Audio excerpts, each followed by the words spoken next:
Hello everyone, मैं Anita Thakur. Welcome to my YouTube channel. और आज हम लोग पढ़ने वाले हैं क्लास 11th।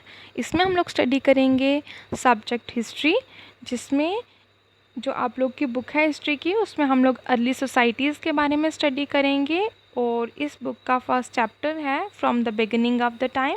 ठीक है, तो इसमें हम लोग पढ़ेंगे कि कब कौन सा ऐसा टाइम पीरियड था जब से ह्यूमन बीइंग जो है वो एग्जिस्ट कर रहे हैं। ठीक है, तो चलिए इसको स्टार्ट करते हैं।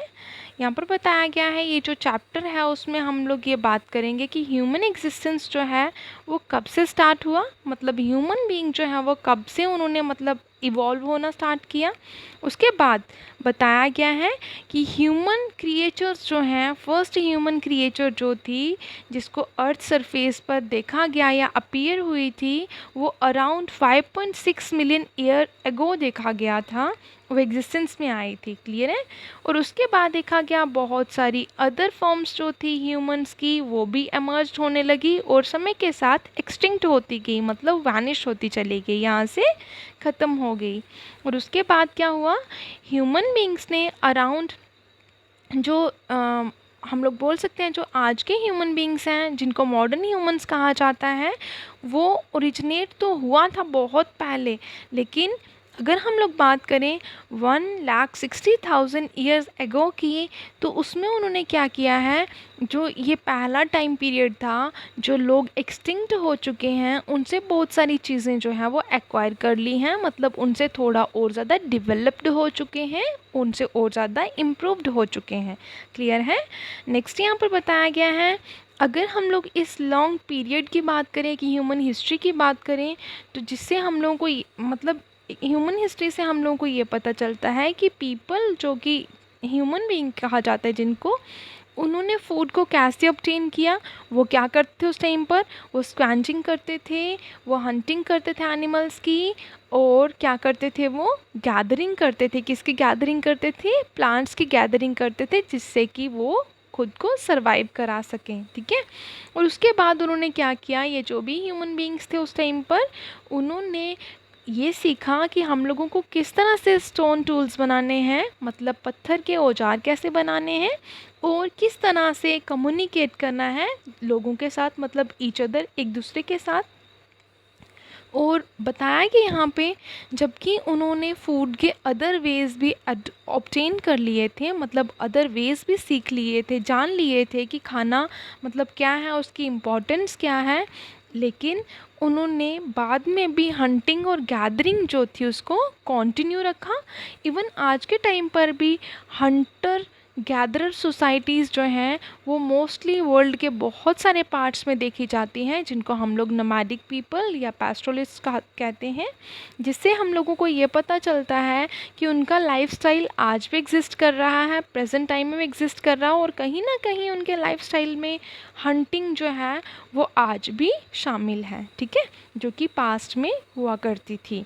अब जैसे जैसे डिस्कवरीज़ करी गई अर्ली ह्यूमन हिस्ट्री की, तो उससे उन्होंने क्या किया, ह्यूमन फॉसिल्स की डिस्कवरी करी, जिससे उनको ह्यूमन बींग्स के बारे में पता चला कि ह्यूमन बींग्स पहले किस तरह से दिखते थे, उनके बॉडी पार्ट्स किस तरह के होते थे, लाइक उनका ब्रेन कैसा होता था, वॉटेवर, इस तरह की चीज़ें।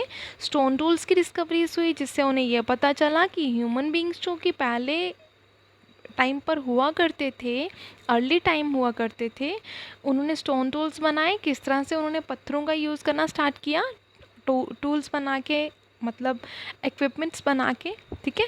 और केव पेंटिंग्स से उनको ये पता चला कि ह्यूमन हिस्ट्री जो कि पहली, मतलब हम लोग बोल सकते हैं कि जो सबसे फर्स्ट पीढ़ी थी, वो किस तरह से इवॉल्व हुई, वो किस तरह के लोग थे। इन सभी डिस्कवरीज़, जितनी भी डिस्कवरीज हुई, हर एक डिस्कवरी की एक खुद की हिस्ट्री थी, मतलब उसके खुद का एक पास्ट था। उसके बाद देखा गया, जब एक मतलब जब उनको ये सारी चीज़ें जो एक एक करके क्लियर हो रही थी, तो जो बहुत सारे स्कॉलर्स थे उन्होंने ये मना कर दिया।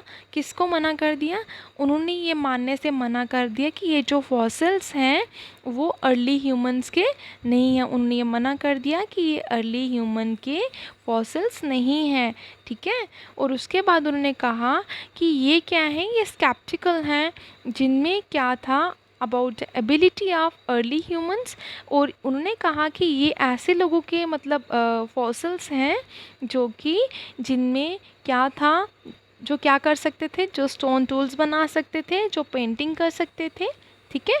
और उसके बाद बताया गया यहाँ पर ये सिर्फ एक टाइम पीरियड नहीं था, और उस टाइम पीरियड में ये देखा गया कि फाइंडिंग्स के थ्रू, डिस्कवरीज के थ्रू उनको ट्रू सिग्निफिकेंस जो था वो मिला, जिससे कि उनको रियलाइज़ हुआ कि ह्यूमन बीइंग अर्ली टाइम में भी एग्जिस्ट करते थे। उसके बाद नेक्स्ट यहाँ पर बताया गया है, जैसे जैसे एविडेंसेस मिलते गए, किसके एविडेंसेस मिलते गए? ह्यूमन एवोल्यूशन के, कि ह्यूमन बीइंग किस तरह से इवॉल्व हुआ। वो एविडेंसेस कहाँ से मिल रहे थे? जो कि उनको फॉसिल्स मिल रहे थे। किसके फॉसिल्स मिल रहे थे? ह्यूमन स्पीशीज़ के, जो कि एक्सटिंक्ट हो चुके थे उस टाइम पर, ठीक है। जो बहुत पहले मतलब ह्यूमन बींग्स हुआ करते थे, जो ह्यूमन बींग की स्पीशीज़ हुआ करती थी, वो आज के टाइम पर या बहुत साल पहले ही एक्सटिंक्ट हो चुकी हैं।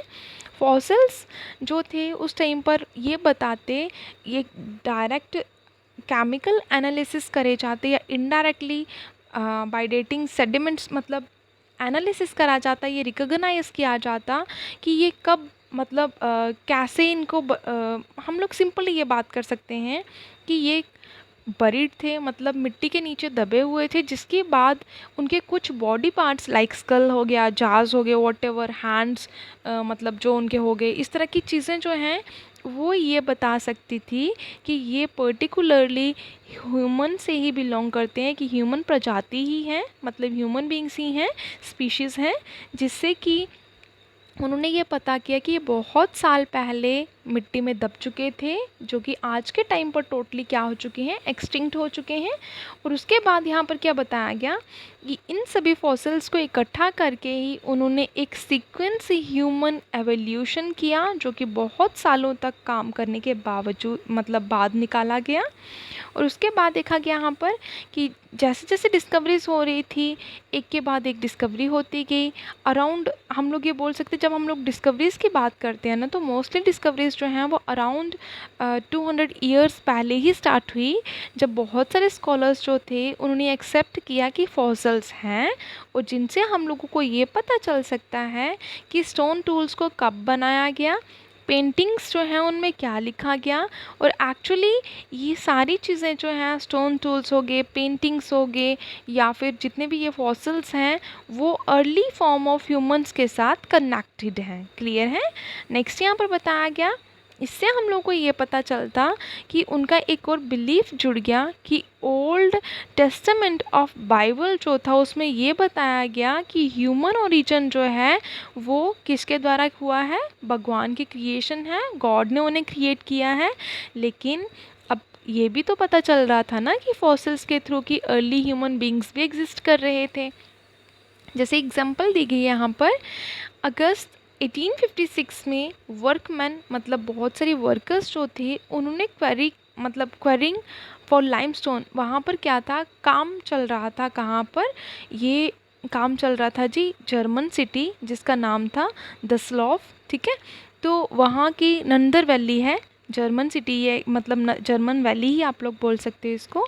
तो वहाँ पर बताया गया एक स्कल फाउंड हुआ, मतलब एक जो खोपड़ी थी वो उनको मिली, और एक स्केलेटल फ्रेगमेंट जो थी उनको मिली। किसको मिली? वर्कर्स को मिली। कब मिली? 1856 में मिली थी, ठीक है। तो उसके बाद उन्होंने क्या किया, वो जो स्कल और स्केलेटल फ्रेगमेंट्स थे वो उन्होंने वर्कर्स ने किसको दे दिए, वो कार्ल फ्लोहर्ट को दे दिए, और जो कि क्या था, एक लोकल स्कूल मास्टर था और एक नेचुरल हिस्टोरियन था, जो कि खुद से स्टडी करता था।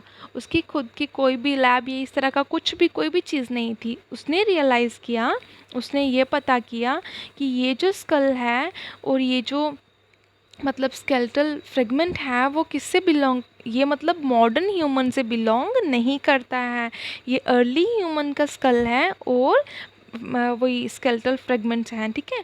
और उसके बाद क्या किया गया, उसने क्या किया, एक प्लास्टर कास्ट बनाया किसका, स्कल का, और उसके बाद मतलब स्कल प्लास्टर कास्ट का एक स्कल बनाया और उसको सेंड कर दिया किसके पास, हरमन फेजोन जो थे उनको दे दिया, जो कि एक प्रोफेसर थे, किसके प्रोफेसर थे, प्रोफेसर ऑफ एनाटॉमी, ठीक है।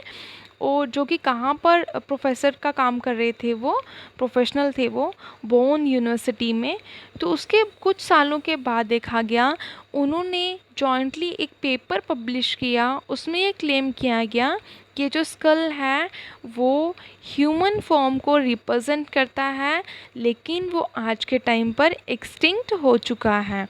और उस टाइम पर स्कॉलर्स ने ये एक्सेप्ट करने से मना कर दिया, मतलब उन्होंने ये बात मानने से इनकार कर दिया और कहा, डिक्लेयर कर दिया कि ये जो स्कल है वो पर्सन का है, जो कि आज के टाइम पर मतलब आज के टाइम पर जो पर्सन्स हैं, जो ह्यूमन बींग्स हैं, उन्हीं का नहीं है, जो कि ऑलरेडी वो स्कूल मास्टर जो थे वो बता दिया था उन्होंने। अब देखो यहाँ पर ये बताया गया है कि फॉसिल्स की डिस्कवरी कैसे करी जाती है। जैसे यहाँ पर देखिए, यहाँ पर एक स्क्वायर टाइप मतलब बनाया गया है, जहाँ से वो फॉसिल्स को मतलब एक निकाल के क्या कर रहे हैं, स्टडी कर रहे हैं, या फिर इस तरह का जो एक ट्रायंगुलर शेप में भी वो बना के यहाँ पर बैठ के वो स्टडी कर रहे हैं, ठीक है।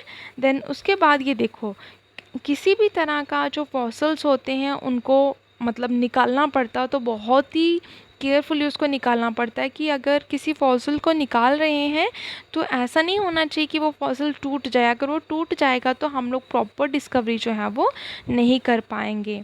उसके बाद यहाँ पर बताया गया है 24 नवंबर 1859 में क्या हुआ, चार्ल्स डार्विन्स थे, जो कि आप लोगों को साइंस में भी और सोशोलॉजी में भी इनके इंस्टांसेस मिलेंगे। ये एक ऐसे थिंकर थे, एक ऐसे सोशोलॉजिस्ट थे, या फिर हम लोग प्रोपोंडर भी बोल सकते हैं, तो फिलोसोफर भी बोल सकते हैं, जिन्होंने बात करी थी ओरिजिन ऑफ स्पीशीज़ की।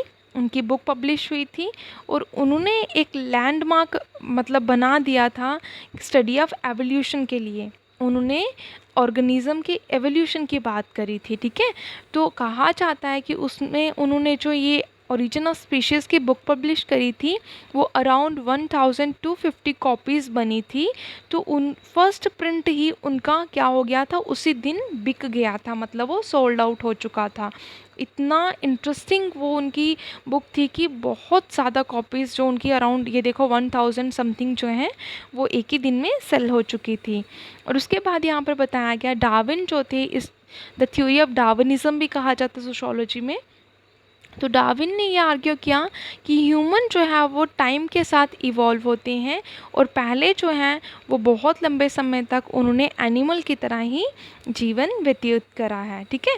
तो उसके बाद ये बताया गया एक स्कल है किसका, नेंडरथल का, जो एक मैन था इन द एंशियंट टाइम, ठीक है, या अर्ली ह्यूमंस के टाइम की अगर हम लोग बात करें, तो उसको डिसमिस कर दिया गया था, कहा गया था कि ये ब्रिटिश है और मतलब ये पैथोलॉजिकल इडियट, मतलब एक तरह से ये किसी इंसान का नहीं हो सकता है, ये किसी इडियट पर्सन का हो सकता है। बहुत सारे लोगों ने ये चीज़ दावा करा था, ठीक है। तो यहाँ पर जो है वो बताया गया है कि ह्यूमन स्कल पहले कैसा होता था। ये देखिए यहाँ पर पहले बताया गया पार्ट ए में कि ह्यूमन स्कल जो है उसका ब्रेन जो था, ब्रेन पार्ट जो है वो बहुत ही कम होता था, जाज बड़े होते थे। बी पार्ट में बताइए ब्रेन, देखिए यहाँ पर ब्रेन थोड़ा सा बड़ा हो रहा है, हमारा स्कल बड़ा हो रहा है और जाज थोड़े से लिमिट हो रहे हैं। देन नेक्स्ट यहाँ पर सी पार्ट में बताया गया ब्रेन और ज़्यादा इवॉल्व हो गया और जाज जो है वो थोड़े और लिमिटेड हो गए। देन डी पार्ट में बताया गया है कि कहीं ना कहीं आज के टाइम पर जो हमारी बॉडी स्ट्रक्चर है उसके अकॉर्डिंगली हमारा ब्रेन जो है या हमारा स्कल जो है वो इस तरह का ही होता है। हमारे जाज जो कि टीथ बिल्कुल स्मॉलर टाइप के होते हैं वो आज हम लोग डी पार्ट के साथ रिलेट कर सकते हैं, ठीक है। देन नेक्स्ट यहाँ पर क्या बताया गया है, नेक्स्ट यहाँ पर ये देखिए एवोल्यूशन ऑफ द हैंड्स। ये देखो फर्स्ट पार्ट जो है, ए पार्ट जिसको कहा गया है, वो चिंपैंजी के हैंड के साथ मतलब कंपेयर किया गया है, या चिंपैंजी का हैंड बताया गया है ये। सेकंड बी पार्ट जो है वो ह्यूमन हैंड बताया गया है, जिसकी ग्रिप जो थी वो और ज़्यादा इवॉल्व हो चुकी थी। और सी पार्ट जो है वो आज की ह्यूमन बीइंग के अकॉर्डिंगली बताया गया है, जिसकी ग्रिप जो थी वो और ज़्यादा डिवेलप्ड हो चुकी थी। ठीक है, तो नेक्स्ट हम लोग इसको कंटिन्यू करेंगे। आई होप आप लोगों को समझ में आया होगा। Thanks for listening and stay blessed always.